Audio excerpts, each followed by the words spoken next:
Hello everybody, welcome back to my channel. I'm Urvashi and today in this video I'm going to be talking about Mars transit in the zodiac sign of Aquarius.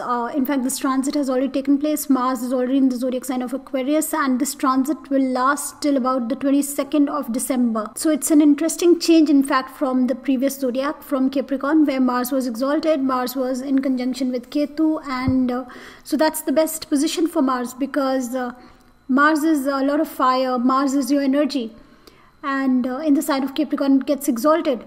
When you use your energy properly, when you use that fire inside of you properly in a practical and result-oriented manner, that's what happens in the sign of Capricorn. I felt it extremely. I would love it if you give me feedback, if you let me know what was your transit, how did you do when Mars was in Capricorn, how well did you use your energy? Did you feel that exaltation of energy? Did you put your energy well into some project or whatever you've been doing, or whatever the houses Mars is representing? Were you doing that or not? Because now this energy is definitely shifted to Aquarius, which is completely different from the sign of Capricorn. So Capricorn is more structured, more disciplined, more result-oriented, more status-oriented. And whereas Aquarius is it's an airy sign. We all know that it's one of the most intellectual signs. It is ruled by Saturn, which is again an airy planet. It is the 11th in the natural zodiac. It's the 11th house, and the 11th house is all about our ambitions, our gains, our long-term dreams, desires, all the changes we want in life. Whatever your present situation is, wherever you want to grow and be to later on, it's in the sign of Aquarius in the natural zodiac. See, up to the 10th house, up to the 10th sign, it's all about us. It's about food, it's about education, it's about getting married, it's about travel, and then suddenly in the 10th house also it's about our profession, our karam. And then in the 11th house we come where we suddenly do start thinking about other people. We start thinking about networking. We start thinking about, in the sign of Aquarius is philosophy. It's doing good for everybody, doing things that would be beneficial for everybody. So Aquarius is the sign of geniuses. In fact, Aquarius is a sign of ideas. It's a sign of intellectuals. A lot of intellectuals were born in the sign of Aquarius. I'm going to be doing ascendants. I'm going to be continuing from Capricorn to Pisces. I have still, these three ascendants to cover, so I will be talking a lot about Aquarius then. But yes, it's a very intellectual sign. It's a sign where we want to do more for others, and it's a sign where we want to break free from the existing structure, the existing dogma, beliefs, traditions, where we want change. So wherever you are fixed in life, if you feel you fixed in a certain situation, so when Mars comes into the sign of Aquarius, this is one of the best places for you to be making an effort to change, because this energy of Aquarius is about change. And if we see, if we relate the zodiac signs, if we relate them to tarot, because I also do tarot, so the sign of Aquarius in tarot is the star card. And the star card is also all about change. The star card is about bringing change and breaking free from the existing structures, breaking free from leaving the negatives behind and going towards a better future. So it could be as small as travel. This could include something as small as travel. You may just plan to go for a trip, depending on where the sign of Aquarius falls. So especially if it's in the 9th house for you, or if it's in the 12th house for you, or anywhere else. In fact, in the 3rd house is also short-term travel, the 7th house is also travel, 8th house is also travel. So depending again on your dasha and the entire picture of your chart. So this could mean as small as a travel for you, breaking free from your routine, breaking free from whatever structure is there in your life presently, just taking a break.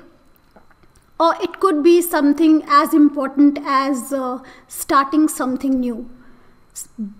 Putting some ideas into action, putting some ideas that you may have, some thoughts you may have about progressing towards the future into action. Because remember, Aquarius is the sign of the future. Aquarius is the sign of the researcher, the genius, the inventor, the person who is curious, the philosopher.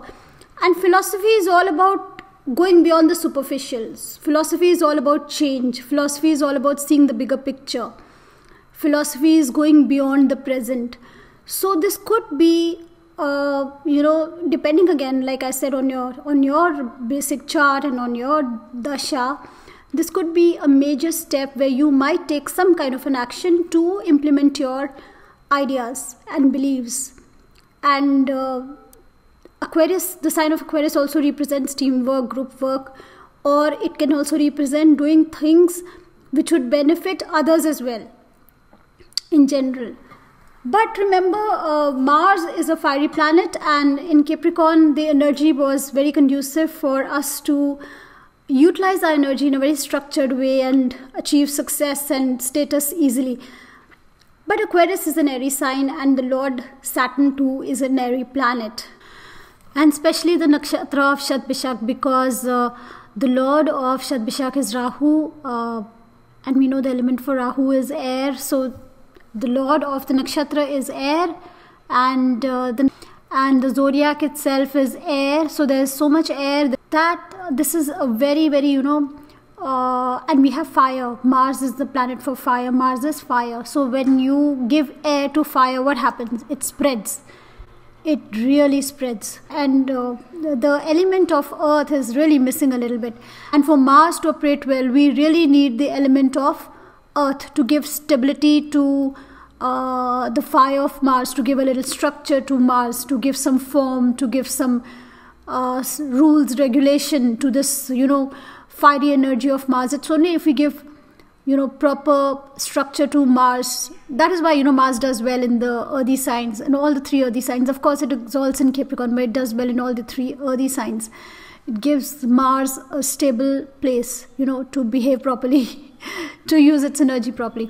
But when you give a lot of air to fire, so the air spreads like crazy. So what I'm trying to say is, like, our reactions are going to be much quicker than they were in Capricorn. Even though, yes, we had Ketu conjunct Mars in Capricorn, I would still say the best place, if that conjunction is to happen, the best place is Capricorn for this to happen, because Mars is exalted and Ketu behaves like Mars. So this was double the energy of Mars in Capricorn.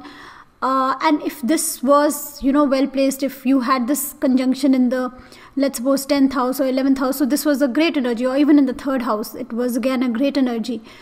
But now moving into the sign of Aquarius, Aquarius is going to be a very volatile sign for Mars, because this is a lot of air, this is a lot of sky, there is less of earth, and fire is going to spread. Our reactions are going to be quick, especially for ascendants like Capricorn, because Mars is now in Aquarius in your 2nd house. You will be quick in your speech, you may be sometimes a little rash. Also for Aquarius, you may be a little too rash in your own behavior. For Pisces, because this is in your house of expression, Mars is going to be in your house of expression in the 12th house. So there also it is very important. This house is very important for relationships. So there could be an element of, heatedness or argumentation in your relationships. Again, if it's in the 4th house, like for Scorpio, it would be in the 4th house. Aquarius would fall in the 4th house. Having Mars in the sign of Aquarius in the 4th house is not a comfortable position, certainly, because Mars, as it is any malefics, in fact, malefics in the moksha trine, be it the 4th, the 8th, the 12th, especially the 4th, would and do give a lot of restlessness. So the best way to see how happy, how contented a person is, just check out their 4th house. And having a malefic like Mars in Aquarius in the 4th house, where you're giving a lot of air to fire, is like having a lot of restless energy, where this person really just wants to take action. And for those people, for Scorpio people, just stay busy. I think the best remedy for Scorpios this month is stay busy. Don't stay at home too much. Don't stay idle too much. It's going to be a little frustrating for you. Just keep very busy for a month or so, till Mars moves into the next sign. And again, like I was saying, for Cancer, because it's in the 8th house, again, the 8th house is as important as the 4th house. It's the subconscious, and the subconscious makes about 99% of our consciousness. Conscious is only 1%, the subconscious about 99%. So malefics here again disturb. I've always seen that if you have malefics in the 8th house also, bring a very restless nature. And of course, it's a transit, it's a very small transit. It will last about a month or so, month and a half. But this is when this will bring some kind of a minor kind of a disturbance, but it will also give you energy to deal with things of the 8th house. So for Cancer, you'd be working on things of the 8th house. And for Aries, this is in the 11th house. It's a good position. For Taurus, this is the 10th house, which is not a bad position, but you may be a little rash in your workplace, in your profession, in your decisions related to your profession. So you may be in a bit of a hurry. And also remember, Saturn is aspecting the sign of Aquarius right now. Saturn is in Sagittarius and it's aspecting Aquarius. So wherever your sign of Aquarius is, you're going to be in a hurry to do things related to that house, because this is a lot of fire and there's a lot of air. So your fire is going to spread with this air. But you're going to be in a hurry, you're going to want to do things quickly, but Saturn is going to be aspecting this placement and Saturn is going to want you to slow down. So this could also lead to some kind of a frustration where you may feel you're putting in a lot of action and you're not getting the results, because Saturn doesn't want you to hurry. Saturn wants to take its time in achieving whatever. Be it the 11th house, be it the 10th house, Saturn wants to go slow and steady. So this may cause a little frustration. So that is what my thoughts are about Mars in Aquarius. So wherever the sign is, remember, you're going to be in a little hurry regarding that house. You may want to bring changes. You may have ideas about that house. You may also be wanting to, because Aquarius is about other people. It's about networking. And especially if this falls in the 11th house for Aries, or if it falls in the 7th house, like for Leo, it falls in the 7th house. So there you may be using your energy to interact with other people, to socialize, to engage with other people, to communicate, because remember, again, Aquarius is a sign of communication. It's an intellectual sign. It's a sign of ideas and communication. So a lot of communication would be happening. You may be using your energy to communicate with people, to interact with people. You may socialize quite a bit. And but Mars is going to have to slow down a little bit because Saturn is watching you. So take care. Do not rush into things. Be cautious. And yes, it's a time for change. Yes, it's a time for implementation of your ideas. But I think we should go a little slowly with our ideas here. So that is all for this transit for Mars in Aquarius. I will now be seeing you in the next video. Remember to like the video. Remember to subscribe. And remember to tap the bell icon. Only then will you be getting any kind of a notification of my uploads. We'll see you now in the next video.